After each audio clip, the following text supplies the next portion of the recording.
Tennessee State has announced that they are delaying the start of their hockey team until next year, but is this delay really just an inevitable cancellation? Oh yeah, it's locked on HB. Well, not oh yeah, we're gonna answer that. Oh yeah, it's locked on HBCU. Play my music.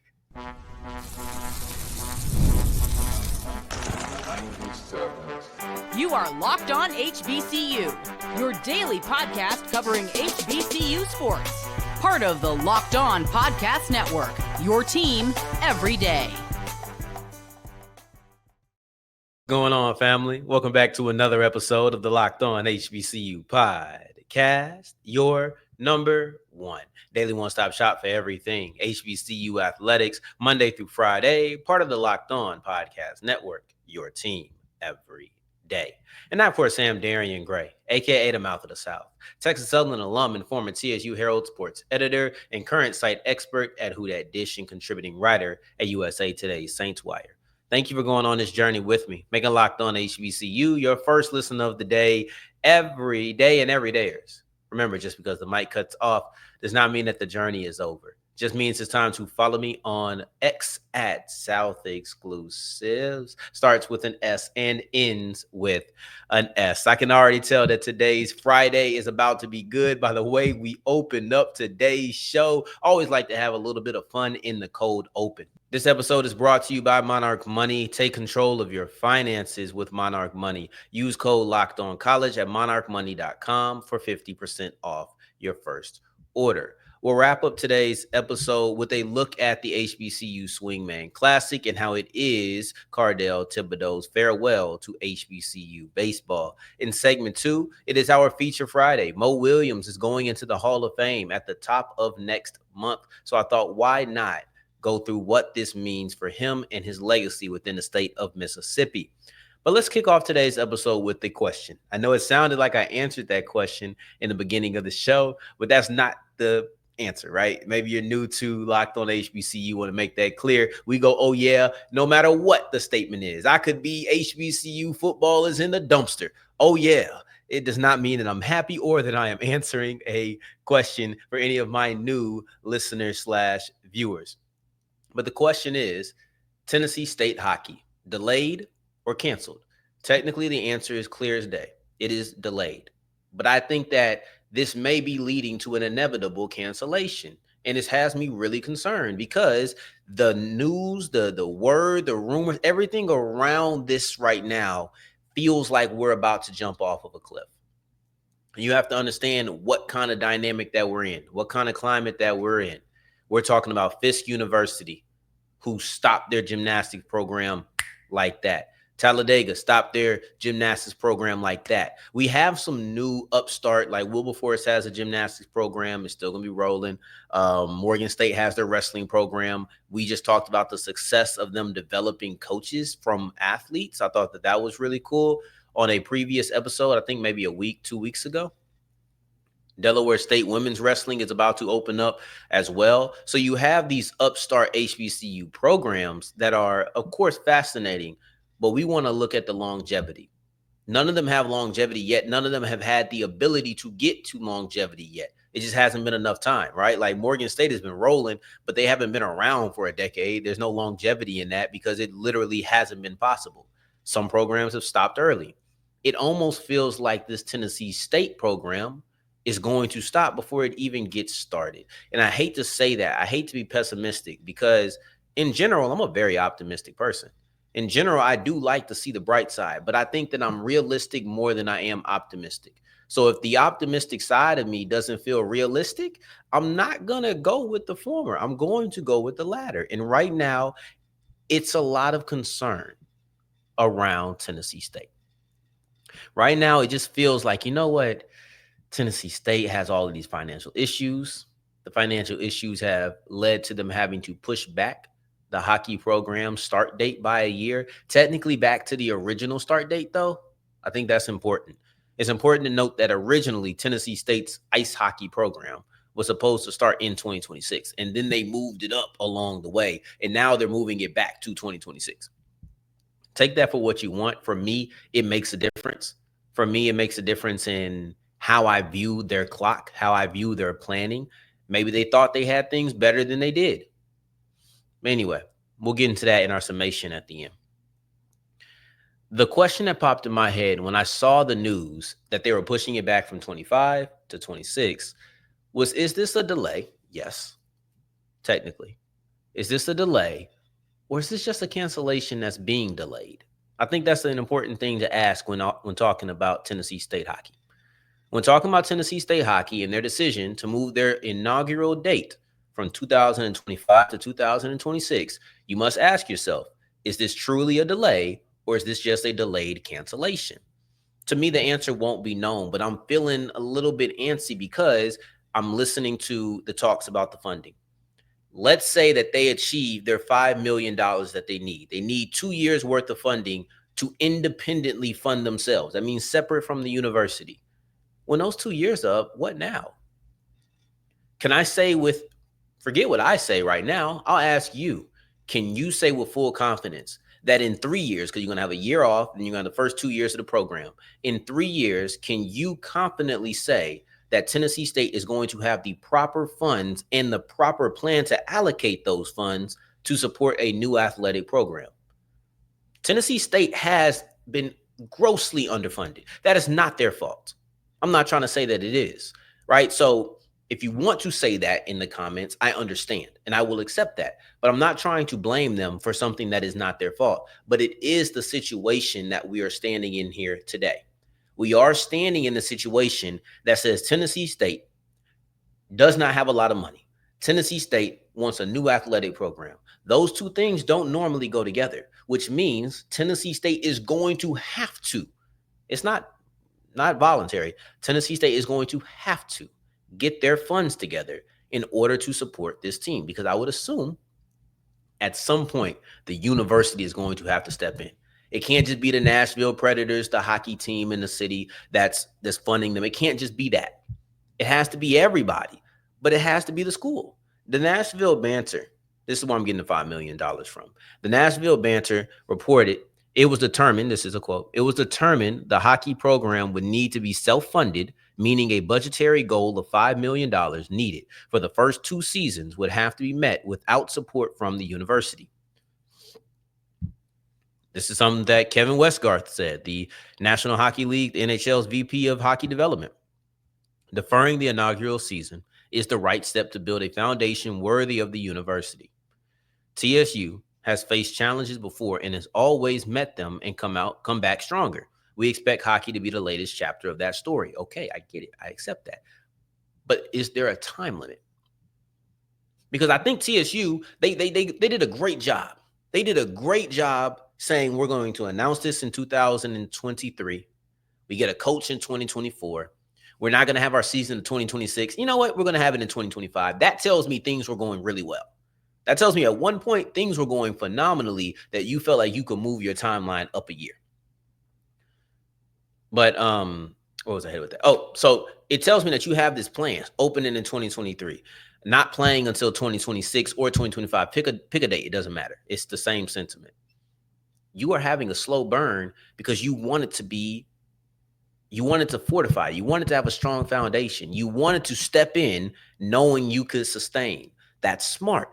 The only problem is, while you tried to take the time to have all of your affairs in order, the one affair that knows no bounds, that knows no time limit, is money. And it doesn't matter if you plan for 5 years, if the money just does not come rolling in, it does not come rolling in. And it seems like that is the biggest issue. And it's a tough pill to swallow because you want to succeed. You want to see them succeed, even if you're not a Tennessee State alum or fan or a hockey fan. Me personally, I got into hockey for about a month. Yeah, I got into hockey about a month when I was working at this radio station. I was doing overnight. So late nights, we would have the hockey post-game show. A couple of times I worked in. I was like, man, hockey, all right. And it's not a bad sport. I just can't find myself getting into it repeatedly. I think sometimes I just have so many other things that I'm doing. I don't get into hockey a lot. So I'm not a Tennessee State fan. I'm not an alum. I'm not a hockey fan. I have no investment in this outside of the growth of HBCUs, which I guess you could say is a strong investment. But all in all, I have no big time investment in this. I still want to see them succeed. And they're not in my opinion, they're not in the position to succeed. Two ways to look at this. This is my summation. Tennessee State is taking a step back for a year to make sure that they get themselves grounded. They have the proper funding. They have the proper foundation to move forward with a sustainable hockey program. That is the optimistic way to look at it. You pushed your schedule back to your original date.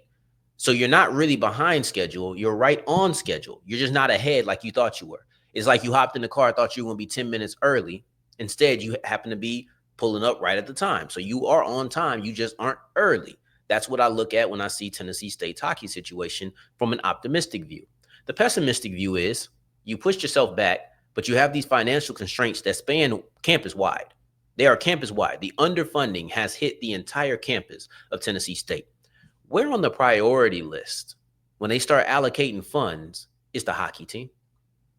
When they start figuring out, okay, we're getting this money and this money and this money. Let's say it's I think they had a 5-year plan. Let's say it goes through. At what year does money go to hockey? These are questions that I mean, really think about that. You don't know them. I don't know them. The only person who knows them are the people who are handling the money or handling the planning. But right now, if you had to think about it, what do you think's happening first? Hockey? That may be third, fourth on the totem pole as far as years go. I'm talking about tiers. Like, all right, we're going to hit the tier 1, tier 2, tier 3, and then we're going to get to hockey. Somebody's going to have a sense of urgency here, and I don't know if hockey is going to command it. I just don't.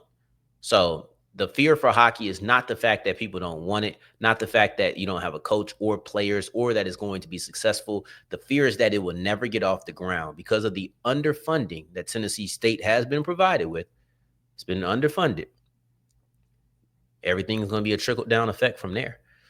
Now, as we push forward, one thing, let's get a little bit more happy, right? Let's get happier, and let's take a look at Mo Williams, who, in my opinion, his induction, which will happen in the beginning of August, his induction into the Mississippi State Hall of Fame, Sports Hall of Fame, it really cements his legacy within that state and tells you why it's so important that he came back to Jackson State.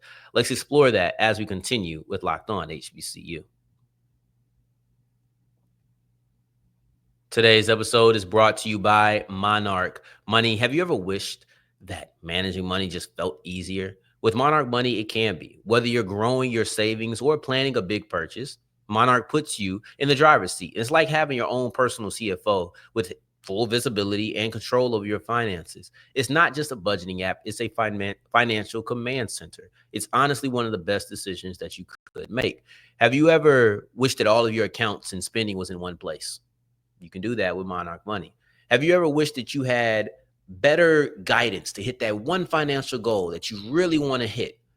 Monarch Money is going to help you do that. I'm all about budgeting. I'm all about making better financial decisions. And Monarch Money is one of the key components that can help you do that today. Take control of your finances with Monarch Money. Use the code LOCKEDONCollege at monarchmoney.com for 50% off your first year. That's 50. That's Monarch Money, code LOCKEDONCollege for half off your first year. As we continue rolling on today's episode of Locked On HBCU, I appreciate you for making this your first listen of the day every day. If you're a second listen, make sure you're checking out Locked On NFL. Check out Locked On NFL Draft. Check out all of the Locked On football programs, right? I don't care if it's collegiate or professional. I'm a big football guy, and we're leaning into the beginning of football season on the college and pro level.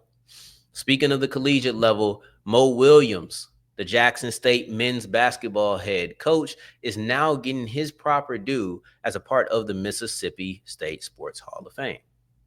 And to me, his Hall of Fame induction hammers home just why his return to Mississippi was so important. Because to me, Mo Williams coaching at Jackson State is a great representation of how you can have a full circle moment at a college despite never going. You do have to have some sort of tie to the city, tied to the state, of course, but he never went to Jackson State. Yet him going to JSU more than anything else felt like a full circle moment because he was at Murrah High School. I hope I said that right. Apologies to my natives of Mississippi if I didn't. Murrah, Murrah, as I believe it said.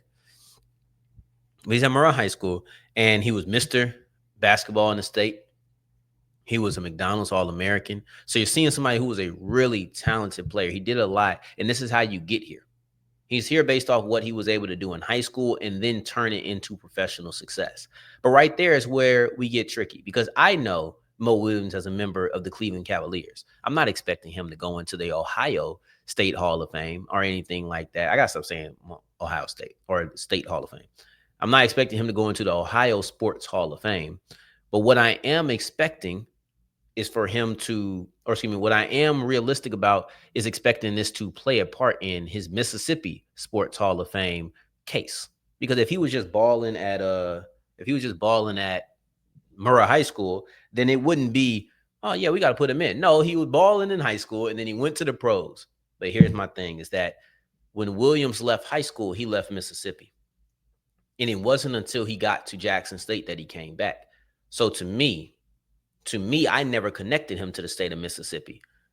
Granted, you have to understand, I'm A, younger, B, not a huge basketball head, and C, did I do letters or numbers? A, B, I think it's A, B. So C, most people don't care about where you went to high school at. We don't. Unless you came out straight out of high school, for the most part, we don't care what high school you went to. A lot of people don't know the home states, the high schools. There's some people who don't even know the colleges of their star players on their team. There was a funny video that went out that was about the Boston Celtics fans not knowing where their players went to college at. They had no idea. So they're definitely not tracing back to high school for a lot of these guys. So I didn't care about Mo Williams being in high school in Mississippi. I knew him from the Cleveland Cavaliers. I knew him from 2K. I vaguely remember seeing Alabama next to his name. So when he went to Alabama State, that was the connection I made. For a long time, he was way more synonymous with the state of Alabama to me than he was with Mississippi, because I'm not tracking what Mo Williams is doing. I'm not following all of these things. For me, Mo Williams went to Alabama. He's coaching Alabama State. This is a great full circle moment. This is the moment. Not realizing there was a much greater opportunity at Jackson, who he's coaching there now, and it's just mere minutes away from where he grew up. That to me is a much bigger story, and it's the reason why this induction is important, because now we get to focus on those type of stories instead of focusing on just what he did on the court, which he's done great things on the court, right? And he said this about going to the city, said just coming back and just me going to the grocery store or to grab a bite to eat, just those interactions that I have had with people that not only know Mo, but they know Peanut. So he mentioned, obviously that's his nickname from his younger day, from his childhood. But he said it's just a different feeling. And that is the story that has real pulls at the heartstring. And I think that's the one that we need to focus on. And I think the induction hammers that home. We already knew that was the case when he went to Jackson State. That story was told when he went to Jackson State. But now it's a little bit different because he's a Jackson State coach and a Mississippi Sports Hall of Famer. So I want to say this lastly, he has this goal to hit the championship, because I feel like that's the one thing missing from his Mississippi resume, his Mississippi championship shelf, is he doesn't have any gold for Jackson State. He said, I've tasted the championship game. I've tasted getting close to winning a regular season championship. So I still have a lot of motivation, a lot of goals that I've set for myself individually that we can get collectively. I still have to reach that goal. And it feels like that's the last thing he needs to do to really cement, an extra part of his legacy outside of just being a really talented basketball player. Because right now what it feels like is, yes, you balled out in high school, you balled out in Mississippi, cool. But what you did at the pro level is what got you here. I think what he could do for the state, bringing a championship to Jackson State, could really, in my opinion, cement that legacy even further. And being a JSU is different. It's different being a college coach than being a pro coach, because it's such a business aspect. And I don't think that the personal connection is as required in the pro level. No matter how much business get involved when it comes to college athletics, it's never going to wipe out the personal connection, because as a coach on the college level, you have to be a coach and mentor, because you're leading young men. You're leading 18, 19, 20-year-old men who are still trying to find their way. So he has a high level of responsibility, and to have that responsibility so close to his own home community that he grew up in, can't underestimate that. Now to push forward, somebody who is leaving. Cardell Thibodeau. He's leaving HBCU baseball. He's no longer going to be a Southern Jaguar. And I view this HBCU Swingman Classic that is on right now, flip on to it while I'm talking about it, as his farewell to HBCU baseball. And I'm glad that he's doing it. We'll wrap that up and talk about that as we continue with Locked On HBCU.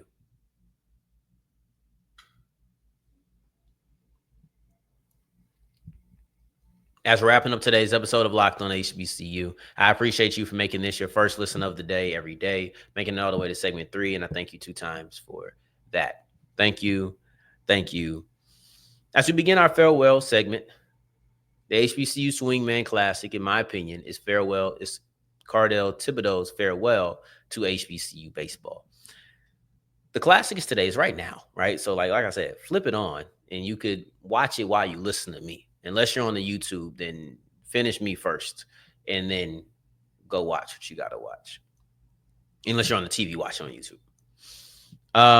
It sounds like Cardell Thibodeau is still planning to participate despite being in the transfer portal. He recently sat down for an interview with Mia Berry at Anscape, and he had a couple of things that were said that sound like he's still going to do it. He entered the portal on July 1st. He retweeted something about the HBCU Swingman Classic on June 30th. So I don't think that he's just abandoning it. And I like that because, like I mentioned earlier, man, this is such a great event for prioritizing HBCU baseball. Forget the effectiveness of it. This was Monday's episode that we talked about this. Forget how many players go to the league. Forget all of those things for a second, though that is what we desire. And I hope that's what we get eventually. When it comes to this right here, this is about showcasing HBCU baseball. And Cardell Thibodeau was the guy who is leading the charge as far as the showcase. He's the guy that they have up in front of the camera. He's the guy that when they're talking about the Classic, if you pull one player, that's who the interview is going to be. That's who's going to be on MLB Network. That's who's going to be talking to the legends. He is the face of this event in 2025. And I understand that he's made a choice for himself, which I completely respect. And it was the most predictable transfer this offseason, in my opinion, right? So I completely expected it and I accepted it. But at the same time, it would have been such a letdown if he would have departed before this was done. I'm not asking for him to delay his transfer announcement, but I'm just glad that he chose to continue being a part of this game. And this is what Berry wrote in there. She said, Thibodeau, who is in the NCAA's transfer portal, is weighing whether to transfer to a different program or make the jump to pro baseball. For the draft, he will be with his family in Lafayette, Louisiana, waiting to hear the results. He said he will make his decision about his future afterward. This is what Mia Berry wrote. Neither one of those options sound like coming back to Southern. And I don't think he's going to go to another HBCU. He's going to go to a bigger school. He was a star. Newcomer of the year, player of the year. He is the guy that I believe we all looked at as the biggest breakout and the biggest star, both of those, biggest breakout and biggest star in HBCU sports, HBCU baseball, excuse me. I think that it makes sense to have this event because you may not get another chance to play on the collegiate ranks. You may not have that opportunity again. So you want to build your stock. But I've seen people who wouldn't do that. He has teams who are interested in him. He's been to MLB events. So he has people on his radar, right? Like he has all of the things that would say, I don't have to do this. And I don't think he does. He does not have to do it. He is choosing to do it. And that always makes things more special. So I really do appreciate that because like I said, he's been a spokesperson for this event. He's been the guy who's been on the front lines. If he would have departed, this game would have lost some luster. He's the biggest star. He's all of that. And this is what he had to say about it. He says, we have a lot of talent in HBCU programs. It's a lot of talent that's here that's not being seen just because we don't have as much publicity or as much attention. But being able to go to the MLB, these MLB stadiums, and perform and showcase what we have is a great opportunity for not just us personally, but for HBCU programs as a whole. And that's the type of spokesperson that we want on the front line. A star who can say these things. A star who's going to grab attention and still give a message. We need that because sometimes messages fall on deaf ears because, hey, who cares about what that guy has to say? Who is that guy? There is no who is that guy with Cardell Tibido. Not in the baseball world, in my opinion. You still have a guy who he holds a little bit of rank. I'm not saying he's going to be a top 10 pick or anything. He's not solid. He's not solidify in the draft, but he is someone who has a good chance of seeing his name called or going to a big program and being like, oh, we got a real steal from a smaller school. That's who Cardell Thibodeau is. And as far as the Classic, one thing I find really interesting is that the Swingman Classic is not just players who are going to go into the draft this year. Some of these players could come back. We're talking about Thibodeau, who could be going back to A school, not Southern, but A school next year. And I think that's cool. I think that we should actually look to do that more, specifically with basketball. I think football is really physical. I don't know if people are signing up to play a football game in the middle of the off season if they want to go back to college, but they should think about it. Maybe I'll try to turn that into a topic on whether or not we should do this, because I like it. In case I don't, I want to give a little bit of background on why I think it's so cool. But there are a lot of issues on why HBCU athletes don't get drafted. There are a lot of issues that have contributed to this fact, and in no way is anything going to be an absolute fix. There's no Swiss Army knife to do all of these things. But what it is a bunch of individual tools that can fix a bunch of individual problems or address a bunch of individual problems. Now, if you have a sophomore, a junior who has a great HBCU Swingman Classic and he's balling, I'm talking about just balling out, and people say, who is that kid? He's a sophomore. He's at Alabama State. We can go ahead and get you another season, but this time with more eyes. If you're a senior and you get eyes, like, okay, you're late in the process. I think one of the biggest issues when it comes to HBCU athletics, and specifically HBCU athletics turning into professional athletes, one of the biggest problems with HBCU athletes in the draft cycle is the fact that they don't get recognized early enough. It's not even just about the talent. It's not just about what happens after their senior season. You're not recognized early enough. Look at it like high school. When you have a breakout senior year, sometimes you didn't get there early enough for schools to find you. And that's the way that I view HBCU Legacy Bowl, HBCU All-Star Game. Is this a phenomenal event? It gets you on some radars. But if you could get on some radars and then have a big-time senior season, that would be way better, because they missed your big-time senior season. So that's just my 2 cents on it. I think that we may get into this at another time. May try to bring somebody who's more of an expert on, or just somebody to bounce this idea off of. So anyway, I'm super excited to bring this to you. On Monday, we'll be talking about North Carolina A&T and Hampton being in the HBCU All-Star Classic with the NBA, as well as Willie Simmons, who has paved the way for HBCU coaches who want to go to the P4 rank in their same position. He talked about that with HBCU Game Day, and we'll talk about that a little bit further on Monday. In the meantime, in between time, until the next time that we hear each other, family, take care, stay blessed, peace.